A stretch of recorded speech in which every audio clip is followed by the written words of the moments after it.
Hello and welcome to Brompton Traveler. My name is Gianni. As I'm preparing for my next bike trip, I thought it'd be the perfect occasion to show you how I pack everything that I take with me on my trips.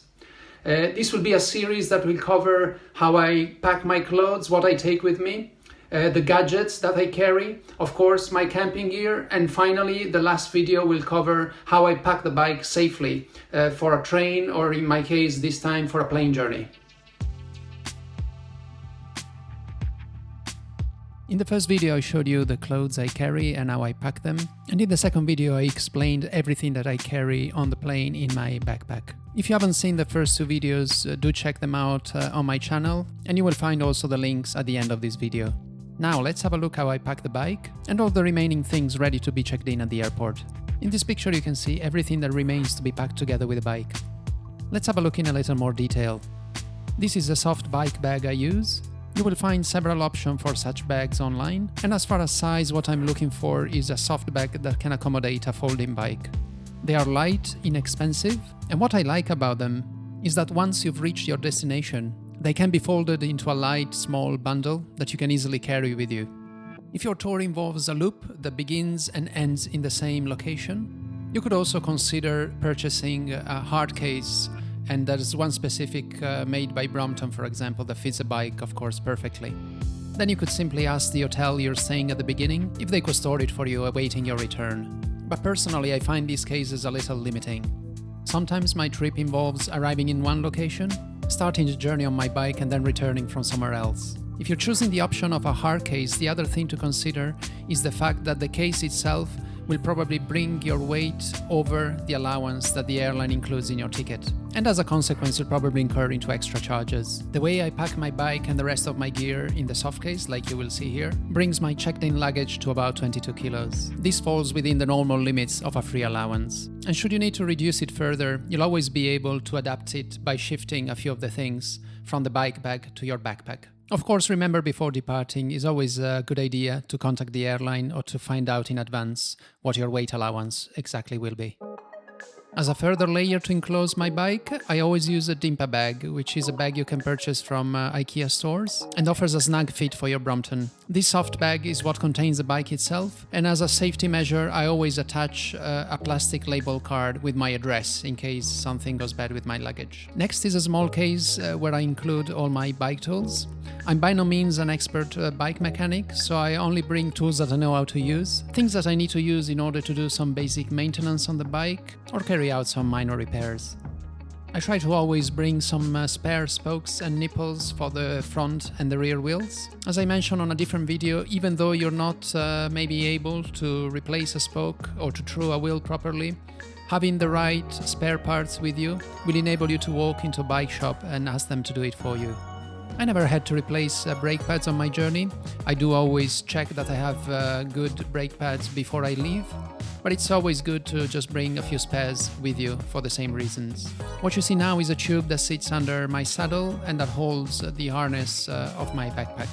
I bring a simple combination lock in order to lock the bike when I need to leave it unattended, and carry with me a few spare inner tubes.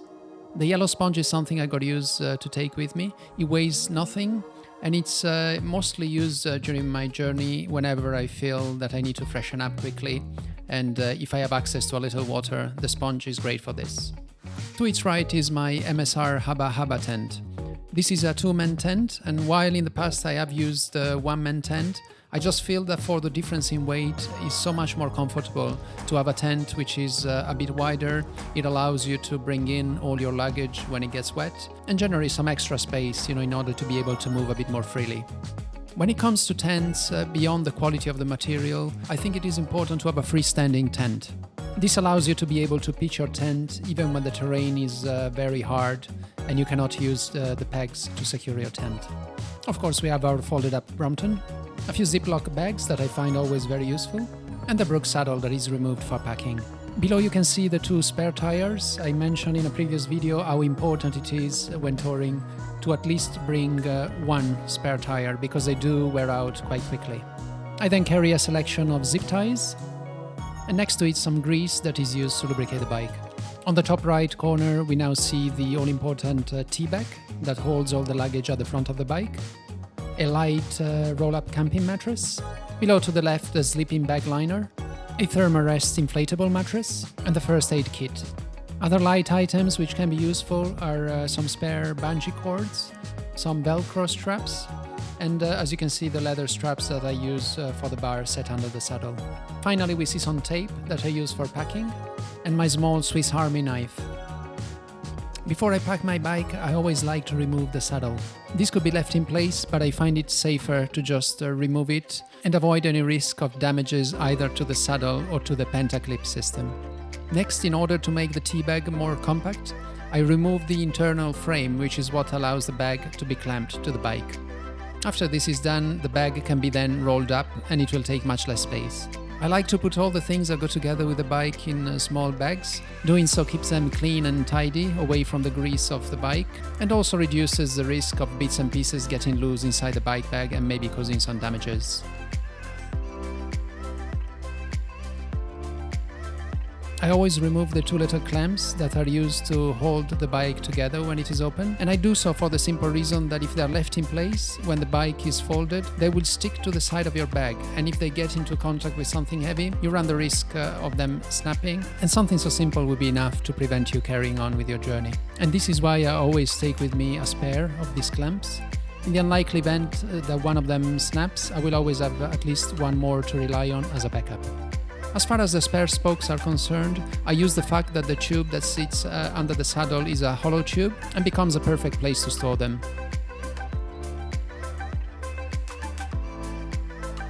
What you see me doing here is securing the tube to the frame of the bike, and I do that simply by using some plastic zip ties. Now, as I happen to have some spare padding material, I thought I would use it to protect the bike further by attaching it to places where it could easily get scratched, or in places where the bike could tear through the bag. This is just an extra step to keep your bike in good shape, but by all means it is not something critical that you must do.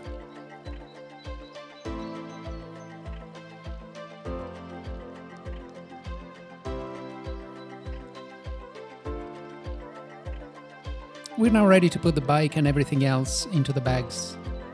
I start putting the bicycle in its own disposable bag. This again is to keep everything else that will go together with the bike clean.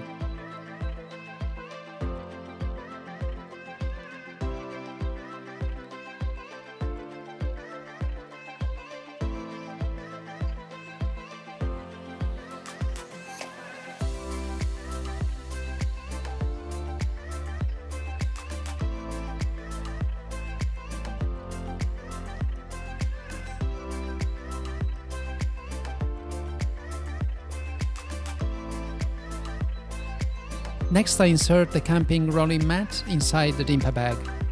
Before I do that, I usually just adjust the measurements of the mat, making sure that the length will be just enough to wrap the bike around. These mats offer good padding and protection for the bike. They're very, very light and cheap, and of course it will be used to make my sleep more comfortable at night. When it is time to return, I will be able to use this mattress once again to protect the bike.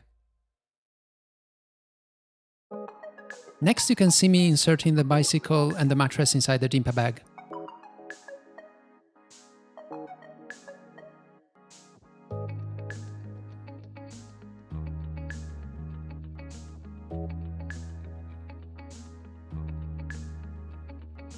And once this is done, I just add all the little bundles holding the bits and pieces that I had prepared earlier. Now we're halfway through our packing, and these are the only things that remain. Now, leaning the bag to the side allows you to find all the small spaces that you're able to then fill efficiently with the rest of your things.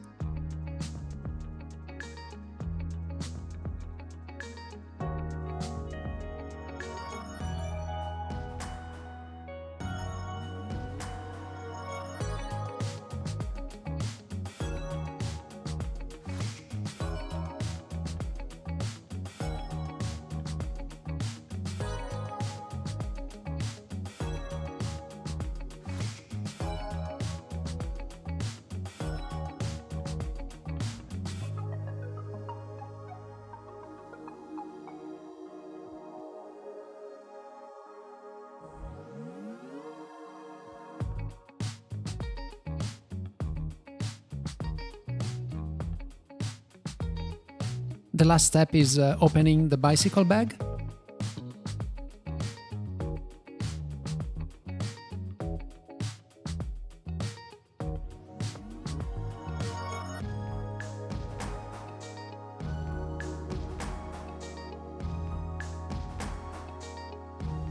And fitting the spare tires to either of the end sides.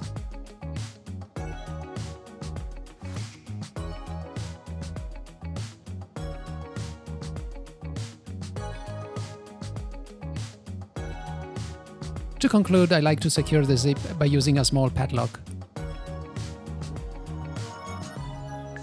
Now everything is ready and packed, and what we can do is using a scale to find out exactly what is the weight of our luggage. Once I reach the airport, if this is an option, I always go to luggage wrapping services and ask them to wrap the film around the bike bag. This will considerably reduce the size of the bag, as well as preventing unwanted access to the bike and the rest of the things that I carry inside.